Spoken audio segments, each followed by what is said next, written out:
Yo, what up? It's your boy Tommy D and SA Sam back with another episode of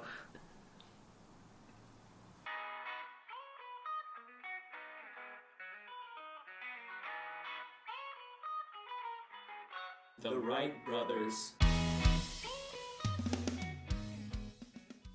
How are you, Sam? Oh my gosh, wow. I'm good, man. How are you? I am quite alright. Back in the new place. Heck yeah. Second ep Second ep in new apart. Second ep, new apart, part 2. Part 2. That's part right. 2, yeah. So what's been going on, man? I think we both know what you're about to say. What am I about to say? Or maybe not then.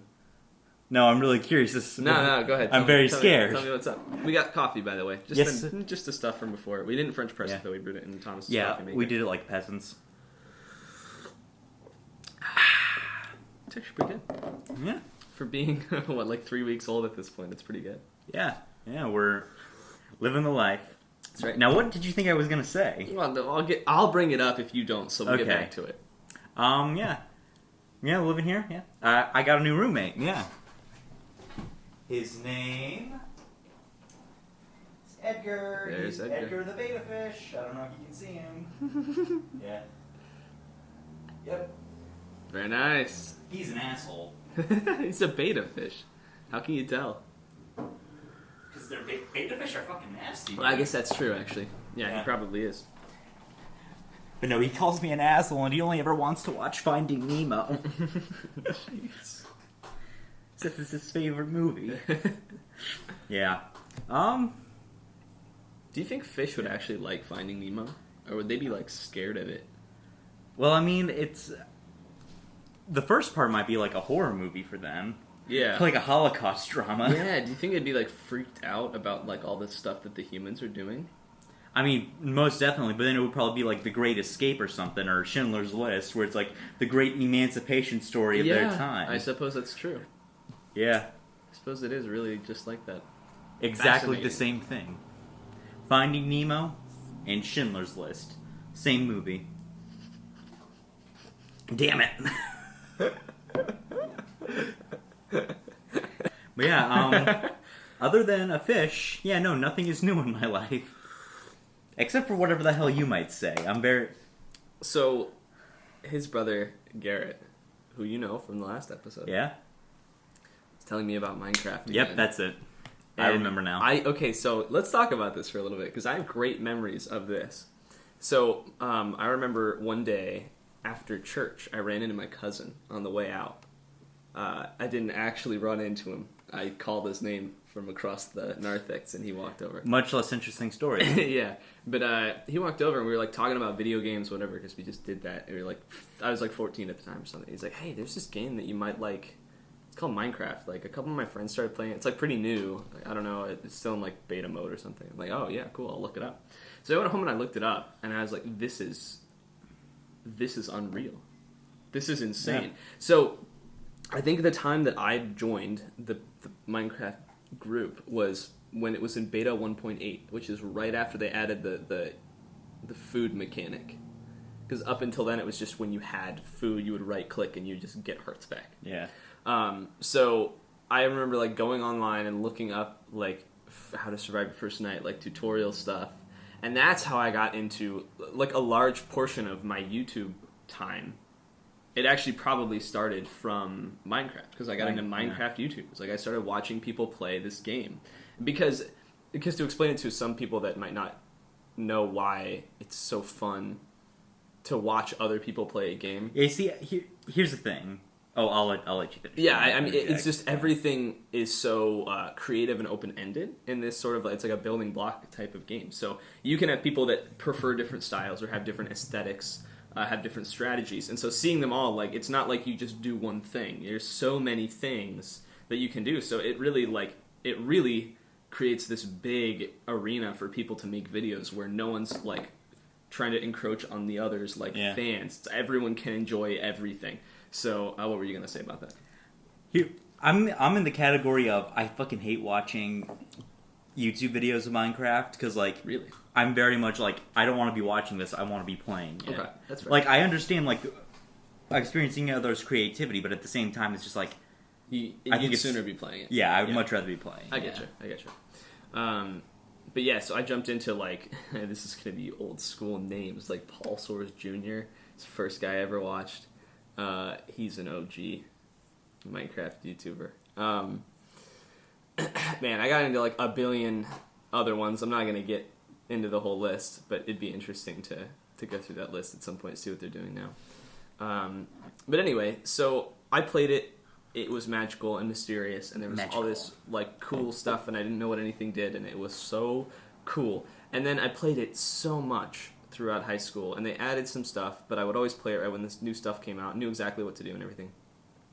So at some point, and I played it with my friends and whatever, and at some point I was like, it doesn't really have the same magic anymore. Like, I've just played it enough. So I just stopped. I haven't touched it in like 4 years. They've added a ton of new stuff, though. So I started, like, watching a video of somebody playing it. And I was like, whoa, what is that? Like, how does this work? Like, there's a sunken ship? What's that? Like, all this new stuff. And now I'm like, okay, the magic is, like, kind of coming back. Yeah. So, and there's been a weird resurgence lately with people. Yeah. Like, it's playing Minecraft. It's now the best-selling game of all time. Mm-hmm. It beat out Tetris, which has held the record for, like, 30 or 40 years. Yeah. It's insane. PewDiePie started playing Minecraft again, which is like a weird callback, because I think he said it was his first ever video on YouTube was a Minecraft video. Yeah, it's like that shows the importance of this game in our generation. Like this streaming platform, the guy who is essentially the king of it started and is now coming back to Minecraft, this game. Yeah. That is the highest selling game of all time. Like, the correlations are like, these must be very incredible, like, noteworthy things to be like the number one and everything. So, I'm getting back into it. He just got it as well. Yeah. My story with Minecraft is, when I first got into it, I just got into it at the time where it was like kind of becoming like cringy. Oh, it was just like time. And I was just like, the second I got into it, everyone was just like, "Oh, that's lame. Why do you like Minecraft? That's for 13-year-old kids." I was 13 at the time, but like, I was just like, damn. I was just like, "Oh God, no, I'm not cringy, no." And it was just like, I was just like, "Yeah, no, fuck Minecraft." And I was just like, "Yeah, no." And then I feel really bad because it's just like, I never really got that initial experience. Yeah. So get ready, because I think you'll get it. Like, I think you'll really I'll get it. I think you'll really like the experience. I'll craft that mine. But yeah, I do remember it was a very popular game, and then like amongst older people, and then it kind of like hit the younger crowd for one reason or another. I think because of the level of creativity. Yeah, like, it hit a lot of young kids because they like felt like they could do anything. But because there are so many young kids, it really kind of turned the tides on. Now it's viewed in the media as like a young child's game. Yeah. So then everyone started like dropping off. The old people started dropping off, but now they've all started coming back because like it's hit nostalgia level. I mean, I played this game for like 10 years. I think the first version came out in 2009. I think I started in 2011. Jeez. So like it's like hitting nostalgia levels for the older crowd now. So they're all coming back, which is cool. Which I think means that it's not going to be viewed as like cringy and that sort of thing. Yeah. Same thing happened to Five Nights. Which all the cringe has gone to Fortnite now. So that's true. Which no one's gonna miss that. And shit. that used to be for older. Like all my old friends used to play that. And I used to be big into Fortnite. Yeah, I enjoyed it for a little bit. Same thing with Five Nights at Freddy's. Like when I got into it, it was not the little kid thing that it is now, and like they kind of ruined it. I wonder if that's just like the cycle how it goes. It's the cycle of how it goes. It's like something's going to be really popular, gets ruined by the mainstream media, and then once everyone's done with it, they come back to it and realize, oh hey, this is actually not that bad. Only Five Nights at Freddy's fucking sucks. I hate that game. It is so cheap. And like, granted, they did what they did with their budget. I think that's impressive. Yeah, because I think it was like mostly one dude that did the whole thing. At least for the first. I think that is super impressive. Mm-hmm. But fuck that game. They wrote out the concept a lot, but they made enough tweaks that I'm okay with it. Yeah. But I remember when I first sat down and saw it, I was like, this is what an interesting idea, because it preys off of like the the fears that most kids had of these Yeah. like, creepy animatronics. So like it resonated with me. I was like, okay, that's a cool idea. It resonated well. And yeah, for being a very low budget thing, I will give it this. There was like, I thought it was just mostly cheap jump scares.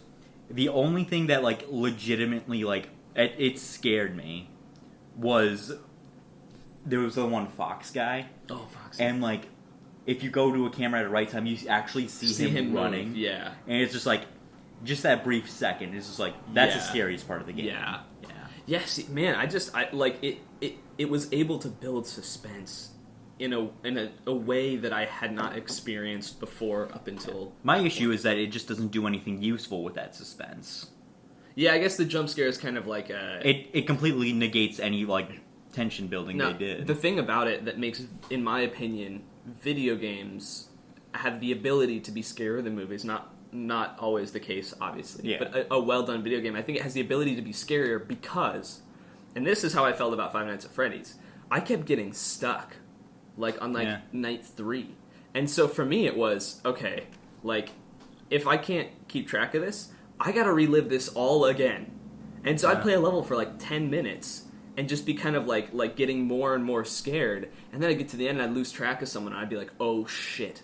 If I cannot find this quickly, I will have to do all this again. And I'm Yeah. gonna have to live through this suspense again. But and here's so for me, the what they did with it was that if you don't do well enough, you gotta live through it again. Yeah.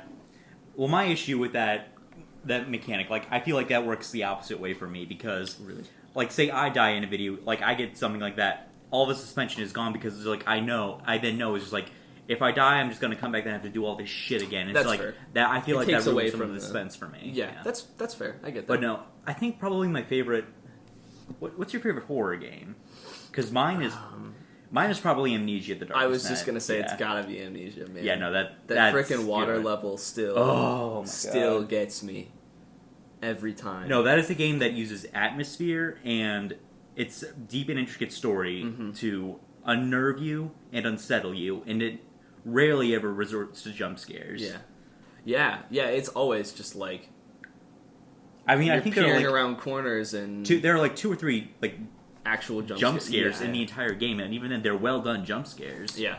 Because there are 3 rules, in my opinion, when it comes to jump scares. This is kind of like for movies, but it also kind of like goes to video games. 1, it has to be something that has actually put someone in danger. So like no cats running across the screen, no Okay. parents like barging into rooms, or friends Okay. like jumping out saying boo. Fair enough. Any sound you hear has to be a sound that the character also hears. I remember you telling me that one before. Yeah. I do appreciate that. Yeah, and then the biggest thing is that it should scare you as much as it is scaring the character. Okay. Yeah, That's good. That's interesting. I like that. the 3 Um, golden rules of jump scares. The only one that I don't necessarily agree with would be the first, and that's just because I think depending on the mental state of the person in the movie, well, that would break rule 3. If I was going to say, like, if somebody's already paranoid, then like maybe somebody like stepping out from a corner really quickly Yeah. like would really actually scare them, but it wouldn't scare the viewer as much necessarily. So Yeah. I guess that would break that rule. Well, here's But- the thing. When I say that, it's just like the not having it actually be something to be scared of is like something that can be dealt with. Like in Halloween, there's a great sequence where this one guy, he's like looking around for like Michael Myers, and then it's just like you just see this hand come up and like tap him on the shoulder, and then just like, but it's like just a police officer wondering what he's Okay. doing. And that would be a real thing that he would have been scared about. Yes, in the movie. it might not have been something that like is actually malicious and attacking him, but it still like spooked him. But Yeah. and there was no like sound effect like Yeah. oh god. Yeah, that's Yeah. interesting. Yeah, I think that makes sense then for sure. But like I know this happens sometimes. I was walking inside last night. I like brought a ton of groceries up to my apartment, and I like opened the door, and I walked through the hallway, and then we have a neighbor that lives down there named Mark, Yeah. and he happened to step out right as I was like looking at my keys, like fiddling with my keys, holding my bag, and he just like pops up from around the corner, and I was just like, oh hey Mark. Yeah. And he's like, oh hey Sam, and it just like flipped me out because I just was not expecting it. when I you- wasn't even like scared or anything. I just like caught me off guard. Same thing with like when he came over this morning. Like Oh, I knew yeah. he texted me saying, "Hey, I'm coming over," and then it's just like when he opened the door, I was just like, Dude, I think every time I've come over, I've spooked you a little bit. a little bit, Should I knock on the door or something? Would Maybe. that help? Okay, I'll start doing that. maybe. I'll start doing You that. fucking asshole. It's so funny. Well, I think we've talked about. I think we have. This is good though. I like. Yeah, I like good, to talk good about combo. Good combo. it. All right, on to. Writing prompt. What am I in the mood for today? Yeah, that's a good question. How are you like? What do you feel like your writing would be like? I feel like I kind of want to do something goofy today. Okay. Okay. All right. Okay, that's great. What about you? I don't know. I was pretty relaxed earlier, but I'm starting to wake up a little more. I could go either way. I was talking about like horror movies and scary things Yeah. last night. I feel at like work, that's like so. we either do a comedy or a horror. movie. It really Yeah. is a weird amalgamation of those two, isn't Yeah, it? one of these days is like. I mean, once every now and then, it's like. I think I've done a few action ones, but like. Yeah. I guess I've done a couple. I've tried to do a couple action Yeah, ones. yeah. The first one with Garrett had like a fight scene and stuff. Yeah. Hey, One, also, we've got this episode, and then guess Beyond the what's Fourth up? Wall. And Oh. you are gonna lose your mind. I don't have a mind to lose, but hell yeah. Dude, I'm so fucking excited. Yeah, I cannot wait for you to hear mine because I think you're gonna be really impressed. Oh. Yeah, this is actually kind of interesting. You've been frozen for centuries. You wake up to find a world where robots dominate and mankind is extinct. You jokingly tell the first one you meet to divide by zero, and then it explodes. This makes you a wanted man, sentenced to die, but you have a secret weapon of resistance: paradoxes. It's kind of Well, cool. first, if we did that, I know Tombot will make an appearance, and that's not Oh, fucking happening. Yeah. Tombot is my sworn enemy. Okay. There's no other way. The only way we'll drive them back and turn this war is with her. Activate the Statue of Liberty. Huh, that's kind of good. Dude, what if... Okay, so this is a concept that I've seen a lot. A teenager is transported to an epic fantasy world. For 60 years, they go on an amazing adventure and even start a family. When they pass away, however, they wake back up in their home world like nothing ever happened. Oh. What if we wrote a story of, like, right when they wake up? And it's just about them coping with, like...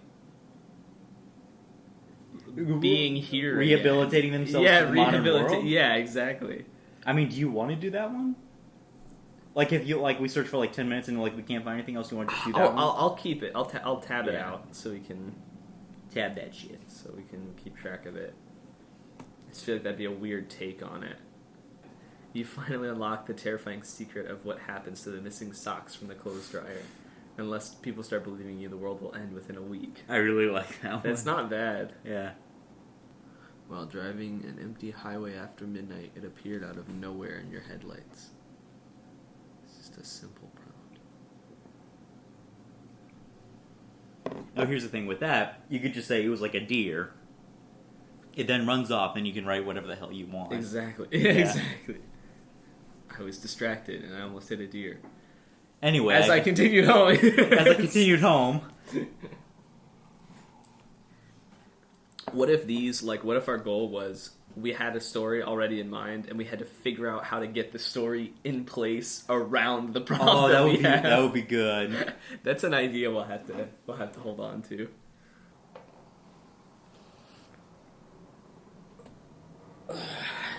You want to just do the stock one? Because Let's do it. I'm not finding anything. Let's do it. Yeah. Who wrote it? We have Lithium 91W. Hell yeah, Lithium 91W. You are today's featured Featured guest. featured prompt writer. Hell yeah. All right. 3, 2, 1. One. Brother. Welcome back. Oh gosh. I'm wearing a flannel now, so Yeah. fucking with your head. What's real, what's not. Ooh. Gosh. So this was This is a fun one, man. this is interesting. Yeah, I had a good time with this. How many words? Oh, I always like to check that. Control Shift C. I had 1,318. Damn, I only had 892. Wow, I've been writing a lot more than I thought lately. Yeah. I thought I slowed way down. Maybe but I'm I just guess not, I did or all maybe right. I'm just not writing as much. Yeah, maybe that's true. All right, so you want to go Yeah, first? You I said definitely you want to wrote- go first. You because wrote just a weird. mine's Is it a comedy? Is it a what is it primarily? Would you say? Gorefest. Okay. Well, all it's right. not even that gory, but it's weird. just you'll see. Mine's kind of a comedy thriller. So yeah, Well, we'll end on the lighter one Yeah, because yeah. I can assure you his is probably a little lighter. Yeah, certainly. All right. Take it away. You finally unlock the terrifying secret of what happens to the missing socks from the clothes dryer, and unless people start believing you, the world will end within a week. I took some liberties with this. I didn't do like the entire people start believing you thing, but yeah. All right. I opened my dryer as fast as I could. There had to be a clean pair of underwear somewhere, and I couldn't wear this pair for a fifth day in a row.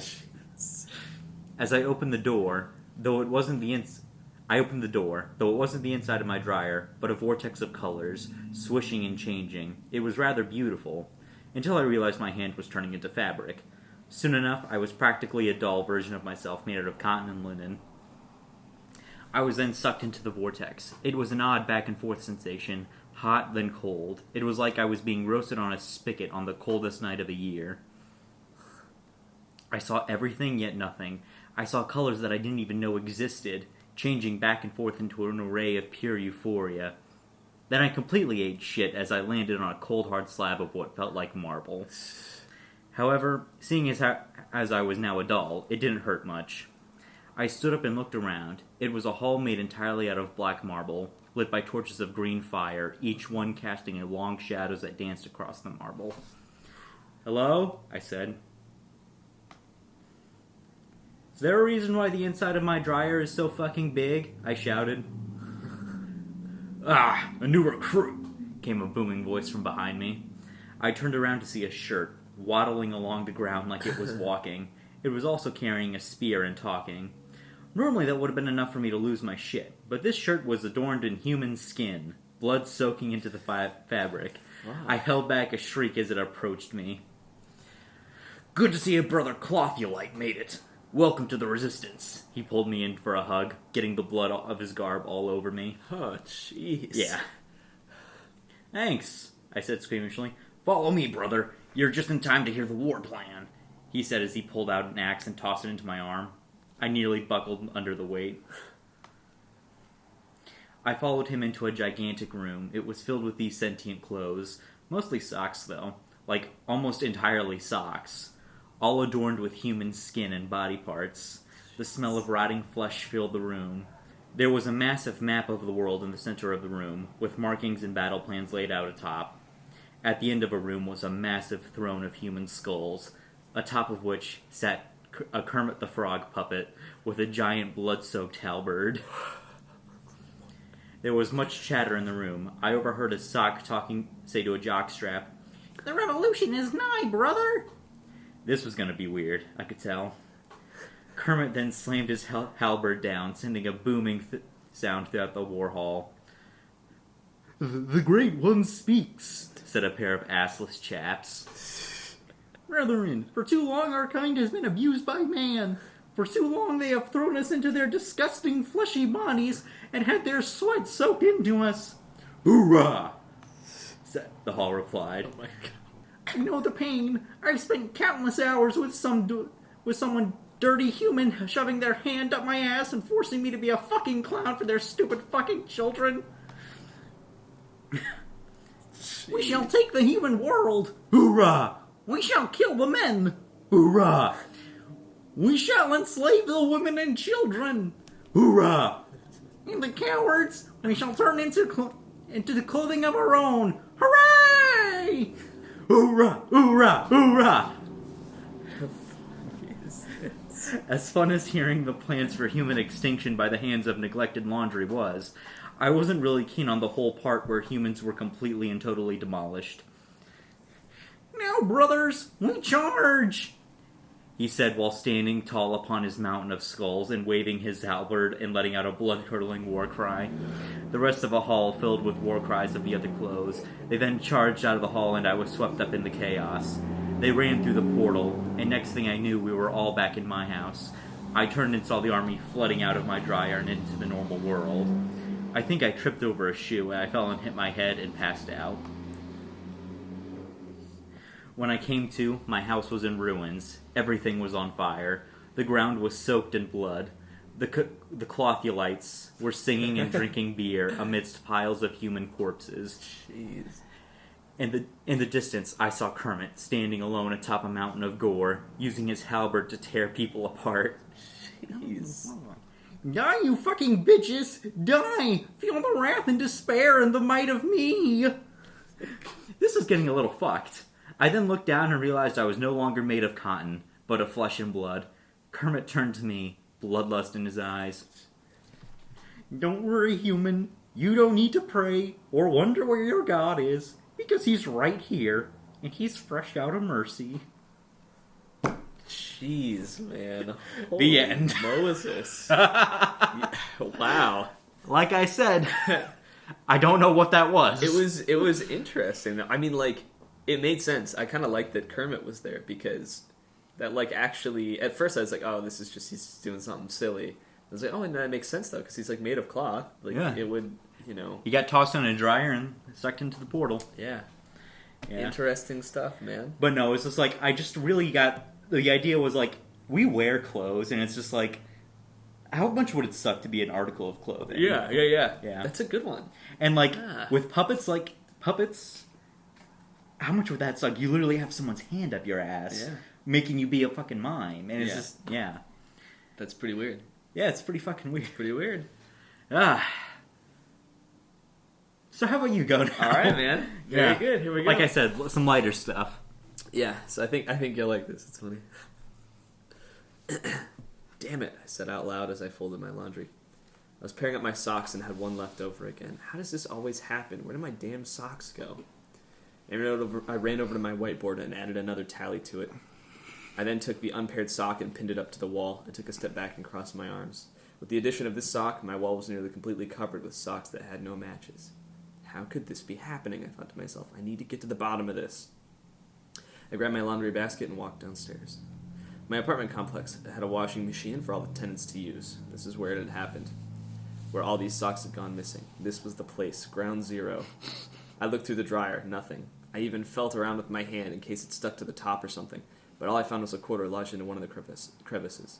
Hardly a consolation prize, I thought to myself as I pocketed the quarter, because I could use it later to do another load of laundry. I had been asking around. Some other tenants in the building told me they'd been losing socks at an unusual rate, but they said they weren't worried. Apparently that happens everywhere. I remembered growing up and helping my mom with the laundry. The memories of those mismatched socks still haunt me. The colors didn't go well together, and sometimes the sizes and shapes were different, and enough. I can't dwell on the past. I can only focus on the future. That's why I need to figure out the case of the missing socks. It's the last thing I do. It was 2 a.m. I opened my apartment door to see Thomas with his head-mounted caving light blinding me. Dude, what the hell? I said, shielding my eyes. I figured this would help with our investigation, Thomas replied, removing his goggles.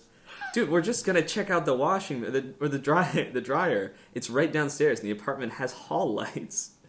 Well, I thought it would look cool anyway, help with the atmosphere, he said, placing his goggles back over his eyes. I rolled my eyes, and we got to work. We checked every inch of that washing machine.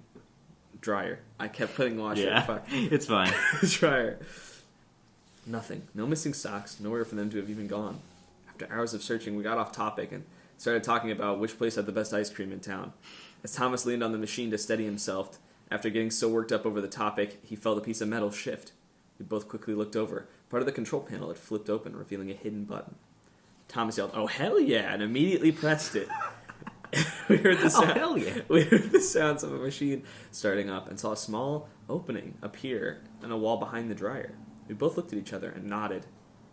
I crawled through first. The tunnel quickly opened up so that we both could stand up.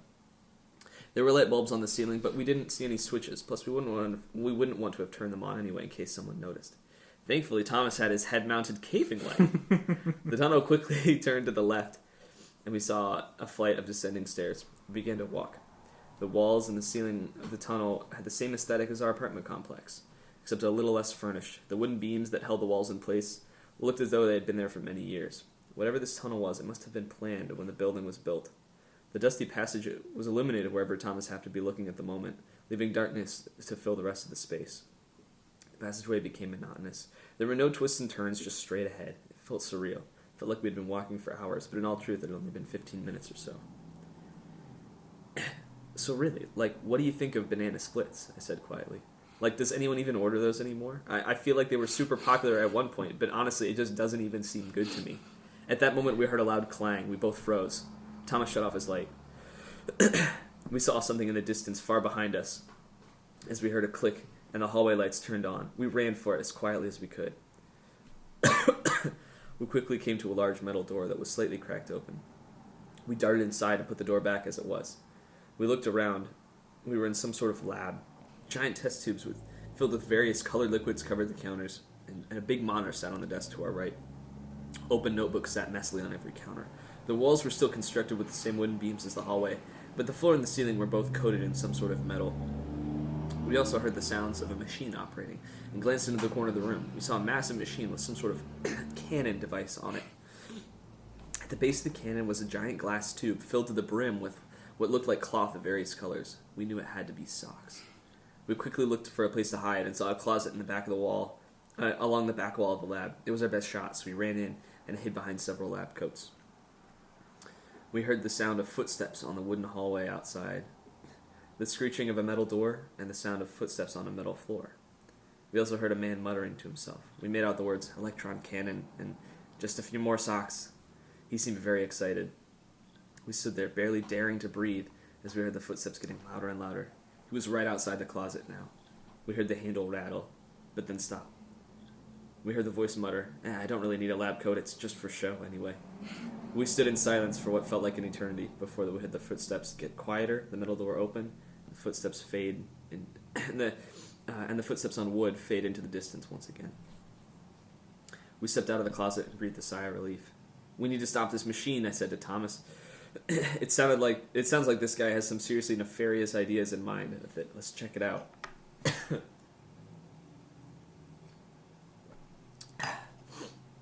We got closer, and I saw a mechanism with a giant gear. I've got this, I said, and stuck my quarter into the gear. The gear grinded to a halt before just continuing onward and smushing the gear like it was clay.